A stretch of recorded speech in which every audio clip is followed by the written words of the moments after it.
42వ రోజు మరో మలుపు రమణి గారి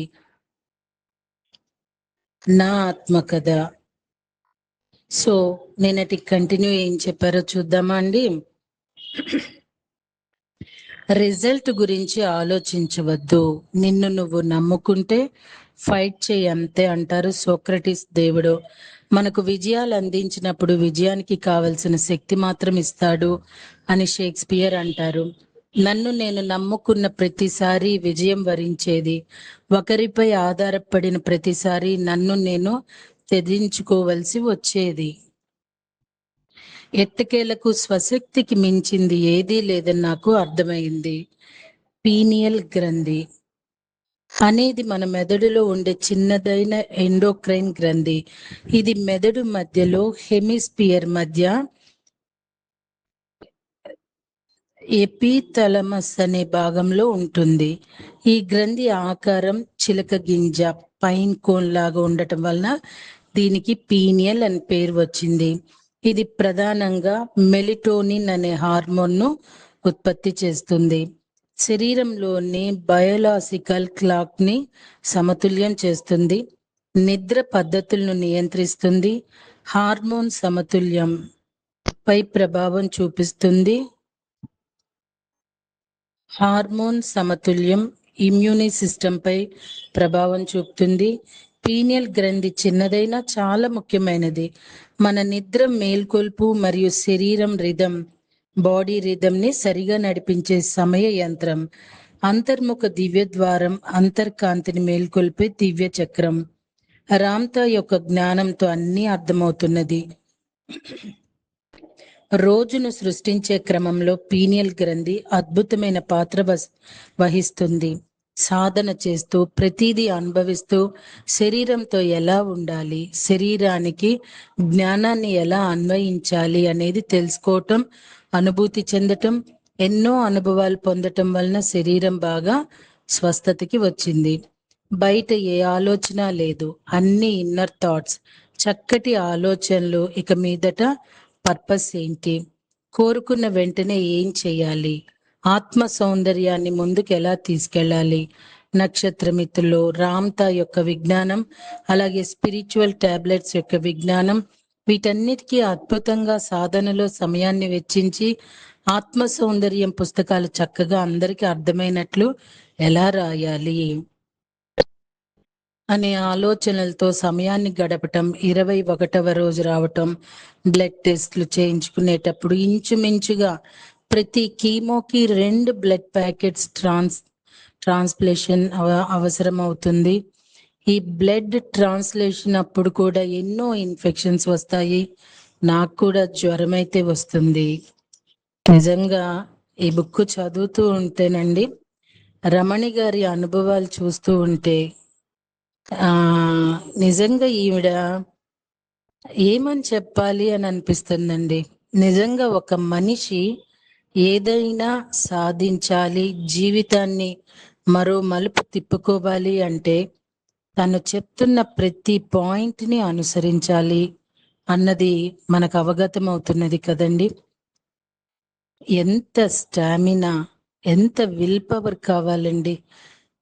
ఒకటి మన శరీరంలో మనల్ని తినేస్తుంది అని తెలిసినప్పుడు దాన్ని కంట్రోల్ చేసుకునేటట్టు మనం వెళ్ళటం అంటే it's not a simple thing కదండి. నిజంగా తిను ఒక ఆధ్యాత్మికానికి మరి పత్రి గారు నో డాక్టర్ నో మెడిసిన్ అన్నారు. శ్వాస మీద ధ్యాసతో మనం పొందలేనిది లేదు అన్న దానికి రమణి గారి ఈ జీవన యాత్ర చక్కటి ఉదాహరణ అనిపిస్తున్నదండి. I'm right masters? కణాలతో మాటలు. ప్రతి కణం ఒక చిన్న జీవం లాంటిది. అవన్నీ తమ తమ పనులతో మన శరీరాన్ని నిలబెడతాయి.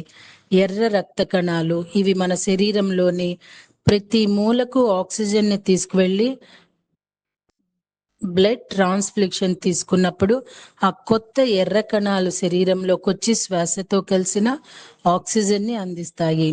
తెల్ల రక్త కణాలు, ఇవి శరీరాన్ని కాపాడే యోధులు.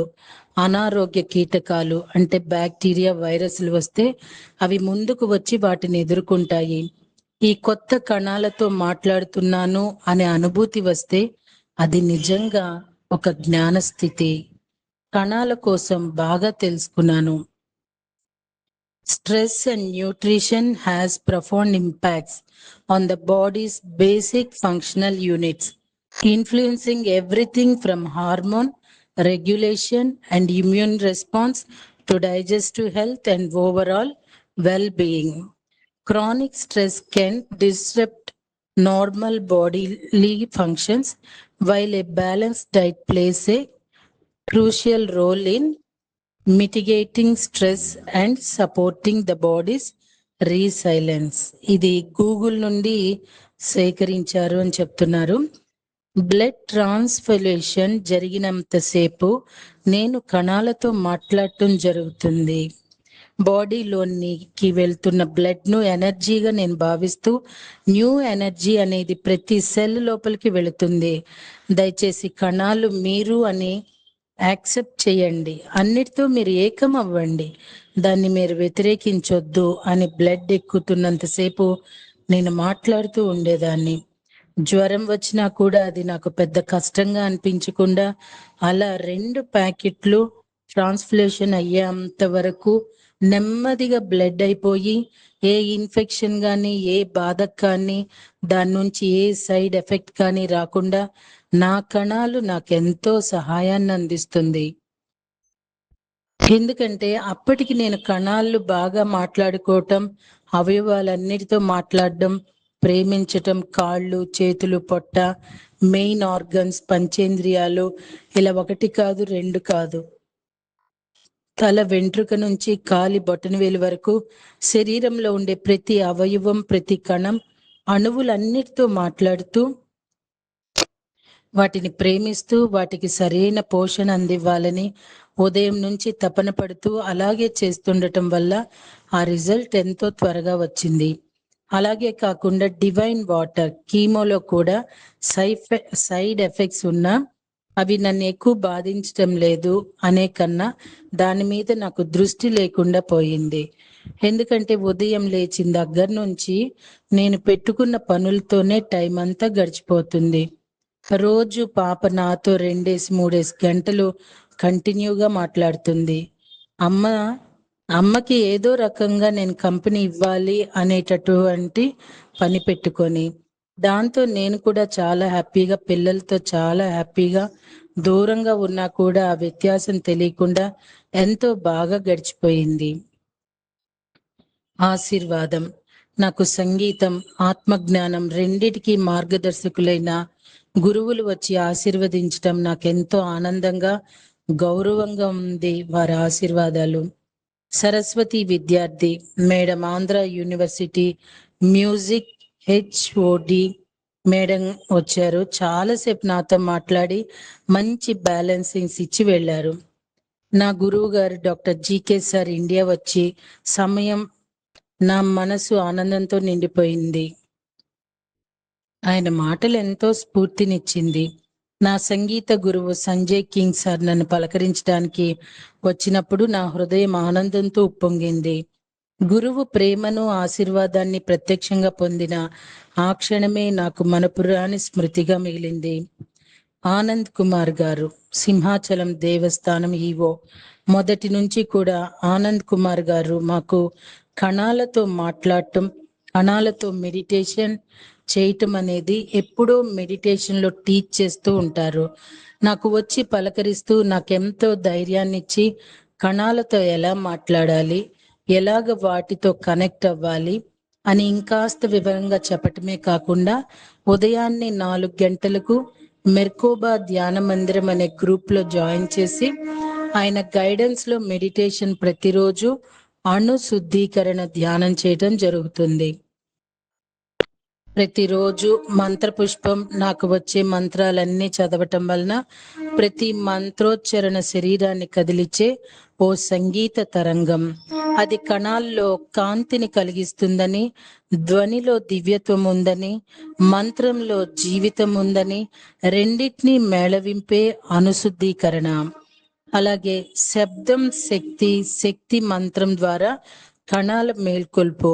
మంత్రం ఒక శబ్దం కాదు, అది శరీరం, మనసు, ఆత్మను సమతుల్యంగా సమన్వయపరిచే దివ్యశక్తి అనే సాధన ద్వారా తెలుసుకోవటం జరిగింది. స్పైరల్ ప్రొటెక్షన్, గుండ్రంగా తిరిగే ఎనర్జీ ఒక రక్షణ కవచం. ఇది ఒక ఎనర్జీ షీల్డ్. ఇది మన ఆరాను కాపాడుతుంది, తల నుండి కాళ్ళ వరకు ఒక రక్షణ వలయాన్ని సృష్టిస్తుంది. అప్పుడు మనం దైవ రక్షణలో ఈ స్పైరల్ కాంతి మన చుట్టూ సురక్షిత కవచంగా ఉంటుంది. ప్రతి శక్తిని రక్షించే దివ్య వలయం సైరల్, ధ్యానంలోనికి పిలిచే రక్షణ కవచం. మెడిటేషన్లో చాలా మంచి ఎక్స్పీరియన్స్లు వస్తున్నాయి. ఉదాహరణకు మెడిటేషన్లో కూర్చోగానే నా శరీరం స్కెలిటన్ లాగా కనిపించే only head back side energy ఫోర్స్తో హ్యాండ్తో స్ప్రింగ్ లాగా తోస్తూ చాలాసేపు ఎనర్జీ ఫామ్ అయింది. అలాగే నడుం వరకు ఫామ్ అయ్యి నా థర్డ్ ఐ దగ్గర గోల్డెన్ ₹1 కాయిన్ బాగా తిరిగింది. దాని తర్వాత నేను చాలాసేపు కణాలతో మాట్లాడాను.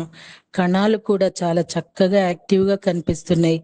బార్లీ గింజలు ఉడకపెట్టక ఎలాగా ట్రాన్స్పరెంట్ కలర్లో ఉంటాయో అలా చాలా బాగా కనిపిస్తున్నాయి. ప్రతిరోజు ఆ బార్లీ గింజల్లాగా కనిపించే నా కణాలతో కాళ్ళ నుంచి తల వరకు నా శరీరం అంతా కూడా నేను మాట్లాడటం జరుగుతున్నది. ప్రతిరోజు చేస్తున్న సాధన వలన నా చుట్టూ ఒక స్పైరల్ ఎనర్జీ స్వయంగా ఏర్పడింది. అది నాకు ఒక ప్రొటెక్షన్గా మారింది. ఆ ఎనర్జీ లాక్ అవుతున్న సమయంలో నేను శాంతంగా ఉండిపోయి దాని తరువాత నేను ఇతరులతో మాట్లాడే స్థితిలోకి వస్తున్నాను. ఈ సర్జరీకి ముందు మొదలైన ఒక లోతైన అనుభవం. ఈ స్పైరల్ నాకు ఒక గుర్తుగా నిలిచింది. అది నాకు ఒక మంత్రంగా, ఒక శక్తివంతమైన రూపంలో మారింది. ఈ మధ్య ఆల్మోస్ట్ సర్జరీ ముందు నుంచి మెడిటేషన్ చేస్తూ ఎనర్జీనంతా నా శరీరం మీదే ఫోకస్ చేస్తున్నాను. లైట్ని బాగా యాంకర్ చేస్తున్నాను. లైట్ బీమ్ ఫామ్ చేస్తున్నాను. చాలా బాగా ఎనర్జీ వస్తుంది. దీంతో నాకు ఎంతో యాక్టివైన్స్ ఇన్నర్ నుంచి వస్తున్నాయి. పరిణితి మేడం, బ్రహ్మర్షి పితామహ పత్రిజీ గారి కుమార్తె. ఆ రోజు పరి మేడం నుంచి ఫోన్ వచ్చింది. అన్ని విషయాలు కనుక్కొని చక్కగా ముందు ప్రణాళిక కోసం మాట్లాడారు. మాకు దగ్గరలో ఉన్న పోర్ట్ స్టేడియంకి చక్కగా నేను ఒకదాన్నే నడుచుకుంటూ వెళ్ళి అక్కడ కూర్చొని హాయిగా 1 అవర్ ప్రకృతిని ఆస్వాదిస్తున్నాను. పోర్ట్ స్టేడియం అంత దూరం వెళ్ళడం వల్ల, నడవటం వల్ల పొట్టంతా బాగా నొప్పి వస్తుంది. కాబట్టి ఇక దగ్గరలో ఉన్న లలితాదేవి టెంపుల్కి వెళ్ళటం మొదలుపెట్టాను. లక్కీగా ఆ రోజు నుండి కచేరీలు మొదలయ్యాయి. ప్రతిరోజు ఒక కచేరీ వింటున్నాను. రోజులాగే ఈ రోజు కూడా నైట్ ఇంటికి వచ్చి టిఫిన్ తిన్నాను. నాకు పొట్టలో చాలా ఇబ్బందిగా ఉంది. పొట్టలో నొప్పి స్టార్ట్ అయింది. డాక్టర్ గారి అడ్వైస్తో ఒక సిరప్, దాని తర్వాత ఒక టాబ్లెట్ వేసుకున్నా కూడా అదేం రిలీఫ్ ఇవ్వలేదు. ఇంకా ఎక్కువ అవుతుంది. డాక్టర్ గారికి ఫోన్ చేస్తే ఎర్లీ మార్నింగ్ 5 అవుతుంది, హాస్పిటల్లో జాయిన్ అవ్వమన్నారు. వెంటనే హాస్పిటల్లో జాయిన్ అవటం జరిగింది. వెంటనే ట్రీట్మెంట్ ఇచ్చారు. ఆ రోజున మధ్యాహ్నం వరకు ఉండి ఇంటికి రావటం జరిగింది. ఆ రోజు చాలా అవేర్నెస్ వచ్చింది. ఇప్పుడు శరీరం కొంచెం నార్మల్ స్థితికి వచ్చింది. కాబట్టి తినే ఫుడ్ ఇంకా క్వాలిటీ పెంచి క్వాంటిటీ తగ్గించాలి అని అర్థం చేసుకున్నాను. బాబు వెళ్లే ముందు ఇది ఒక పరీక్షలాగా అనిపించింది. ట్రస్టీగా నిర్ణయం. PPS trust, Patriji pyramid spiritual trust లో నన్ను ఒక ట్రస్టీగా తీసుకున్నారు. దీనికి పెద్ద గంట్యాడ అంటే వైజాగ్ లో రిజిస్ట్రేషన్ అయ్యింది. వెళ్ళడం చాలా కష్టంగానే వెళ్ళాను. మత్తుగా నిద్రలో చెర్రీ కారులో తీసుకెళ్ళాడు. ఎందుకంటే అంత మత్తుగా ఉన్న, అంత నీరసంగా ఉన్న మమ్మీ ఏదో ఒక యాక్టివిటీలో ఉండాలి, ఏదో ఒక బిజీ అవ్వాలి, ఏదో సంస్థతో పని చేయాలి అని పిల్లల తపన. ఆశ్రమ ధర్మం. మనసుకు శాంతి, ఆత్మకు శక్తి. ఆశ్రమ ధర్మంలో కొన్ని రోజులు గడపటం ద్వారా మనసు ప్రశాంతత అవుతుంది. ఆధ్యాత్మికత పట్ల లోతైన అనుభవం కలుగుతుంది. చైతన్యం మేల్కొల్పే జీవన మార్గం ధర్మంతో నింపుతుంది. ఇన్ని సంవత్సరాలు నడుపుతున్న బ్యూటీ పార్లర్ ఎవరో ఒకరికి ఇచ్చేయాలని ఒక ఆలోచన వచ్చింది. దానిని కొనడానికి ఒకరు వచ్చారు. వాళ్ళతో మాటలవుతున్నాయి. నాకెందుకో తెలియని ఫస్ట్ టైం ఒక చిన్న టెన్షన్, స్ట్రెస్ మొదలైంది. 27 సంవత్సరాలు నా ముద్దు బిడ్డ గ్లో అప్ బ్యూటీ క్లినిక్. దీనివల్ల అనుకుంటా కడుపు నొప్పి అంటే చాలా చిన్న కారణానికే స్ట్రెస్ అనేది నా జీవితంలో ఎప్పుడూ లేకపోయినా స్ట్రెస్ ఏ రకంగా ఉంటుంది అని అర్థమైంది ఆ రోజు. వెంటనే నిర్ణయం తీసుకున్నాను. ఇక్కడ ఉంటే ఇలాగే ఉంటుంది, ఆలోచనలన్నీ ఇలాగే ఉంటాయి, కాబట్టి నేను వెంటనే బ్రహ్మర్షి పిరమిడ్కి వెళ్ళిపోవాలి. ఎన్నిసార్లు జీకే సార్, శ్రీదేవి మేడం అందరూ చెప్తూనే ఉన్నారు, కానీ నేను వెళ్ళలేదు. ఉండలేను, నాకుగా నేను ఏమీ చెయ్యలేనేమో అని వెళ్ళలేకపోతున్నాను. కానీ ఇప్పుడు నిర్ణయం తీసుకున్నాను. ఆ రోజు ఖచ్చితంగా బ్రహ్మర్షి పిరమిడ్కి వెళ్ళి అక్కడ ఉన్న ఎనర్జీతో కనెక్ట్ అయ్యే కొన్ని రోజులు ఉండి ఇంటికి వెళ్ళాలి అనుకున్నాను. బ్రహ్మర్షి పిరమిడ్ లో చాలా బాగా ఎనర్జీ తీసుకొని మ్యూజిక్ సాధన, నేచర్తో ఉండటం, పిరమిడ్ దగ్గర కూర్చొని చాలా బాగా సాధన జరుగుతుంది. మ్యూజిక్ కి, మెడిటేషన్ కి, ఆ పొలాల గట్ల మీద కూర్చొని కొంత సబ్జెక్ట్ రాసుకోవటం అన్ని చాలా బాగా ఇక్కడ జరుగుతున్నాయి. జీకే సార్ ఫోన్లో మాట్లాడారు. బ్రహ్మర్షి పిరమిడ్ లో ఉన్నందుకు చాలా అప్రిషియేట్ చేశారు. మేడం, మీరు ప్యూర్లీ మ్యూజిక్ మెడిటేషన్ తో 40 దేశాలు తిరగాలి, ఇది మీకు మార్పు అని చెప్పటం నాకెంతో బాగా అనిపించింది. అలాగే బ్రహ్మర్షి పిరమిడ్ లో యూత్ ప్రోగ్రామ్ చేయటం, ఆ రోజు డాక్టర్ నవీన్ ఆంకాలజిస్ట్ గెస్ట్ గా రావటం, అలాగే నాలో ఉండే డౌట్స్ అన్నీ కూడా ఆయనతో చాలాసేపు నేను మాట్లాడిన ఆ డౌట్స్ అన్ని చాలా క్లారిఫై అవ్వటం జరిగింది. 2 రోజుల కోసం బ్రహ్మర్షికి వచ్చాము. సుమారు 6 రోజులు ఉన్నాము. తలనొప్పి. తలనొప్పి అనేది బాధ కాదు, ఒక దివ్య సంకేతం. ప్రతిసారి తలనొప్పి వస్తే ఎవరో లోపల నుంచి నన్ను పిలుస్తారు. ఆ దివ్యశక్తి నన్ను మళ్ళీ సృష్టికి నొప్పితో ఆహ్వానిస్తుందనిపిస్తుంది.